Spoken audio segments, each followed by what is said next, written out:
कि बेल का फल किस काम आता है, किसको इसका प्रयोग नहीं करना चाहिए, लीवर को बहुत फायदा करता है, जूस कैसे बनाया जाए।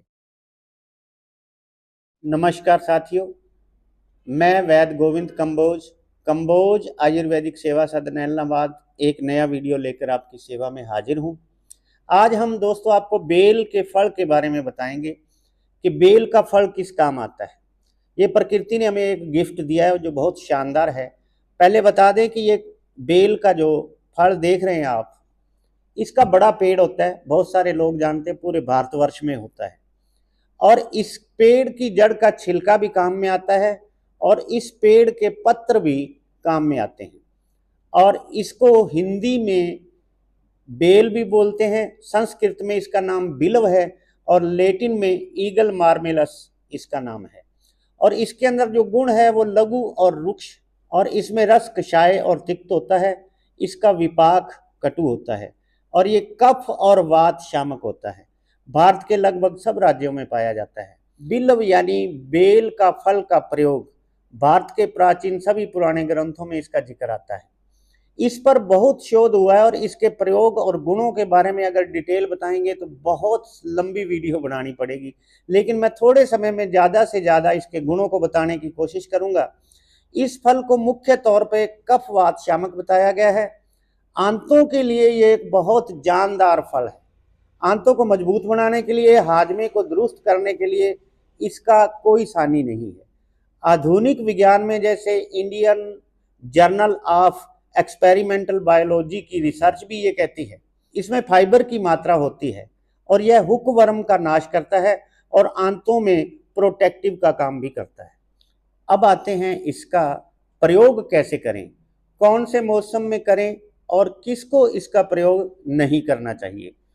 दोस्तों, इसके बहुत सारे रूप हैं जिन्हें मैं यहाँ पेश करूँगा। सबसे पहले इसका जो मुरब्बा बनाया जाता है, जब भी इसका मुरब्बा बनाया जाता है तो अध पके फल से बनता है। जिसको बार बार दस्त लगते हो, आंतों में मरोड़ उठती हो, वो इसके मुरब्बे का इस्तेमाल करे।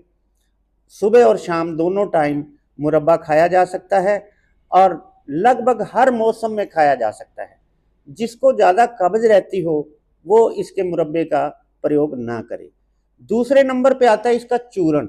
बेल का चूर्ण अक्सर बाज़ारों में आपको मिल जाता है, कंपनियां बहुत सारी बनाती हैं, लेकिन ये बात ध्यान रखने योग्य है कि बेल का मुरब्बा अध पके फल से बनता है और बेल का चूर्ण कच्चे फल को काटकर सुखाकर फिर बनाया जाता है। और इसके चूर्ण की मात्रा 3 ग्राम है। थोड़े से दही के साथ भी ले सकते हैं, छाछ के साथ भी ले सकते हैं और पानी के साथ भी इसके चूर्ण को खाया जाता है।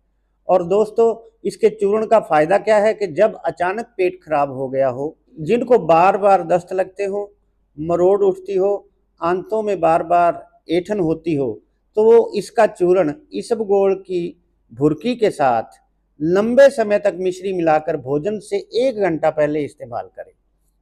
जिनको जीर्ण कब्ज होती है वो इसका इस्तेमाल ना करें और इस चूर्ण का प्रयोग लगभग हर मौसम में किया जा सकता है। बेल के पत्तों का सबरस 10 से 15 पत्ते लेकर उसे पीस लें और उसमें 30 से 50 ml पानी डालकर ग्राइंड करें और थोड़ी सी मिश्री डालकर उसको छान लें और 50 ml पानी और डालकर आप 100 ml के करीब इसके पत्तों का जूस खाली पेट पिएं और खाने से 2 घंटे पहले पीते हैं तो आंतों को एकदम ठंडा कर देगा और आंतों की गर्मी को शांत कर देगा। जिसको भूख नहीं लग रही, बहुत सारी दवाइयों लेने के बावजूद भी भूख नहीं लगती, तो इसके पत्तों के सबरस की पहली ही डोज से आपको भूख लगेगी और शानदार भूख लगेगी।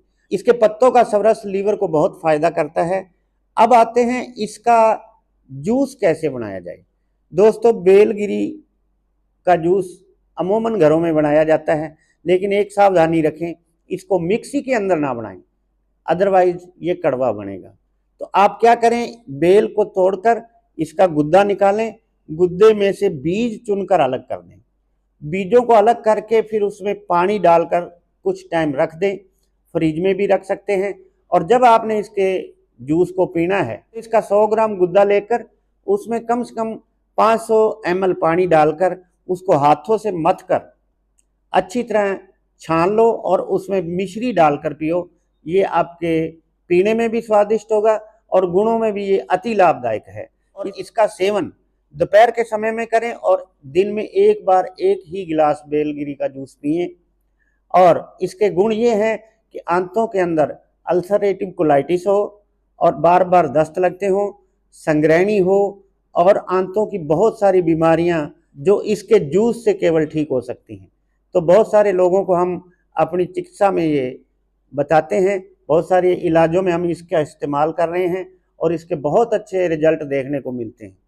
आप बेलगिरी का जूस, पके हुए बेलगिरी का जूस बनाकर पी सकते हैं मई और जून के अंदर, और इसके पत्तों के सवरस को इस्तेमाल करते हैं जुलाई और अगस्त के अंदर। अगर आप इन ताज़ा चीज़ों को प्राप्त नहीं कर सकते तो इसके मुरब्बे का इस्तेमाल करें।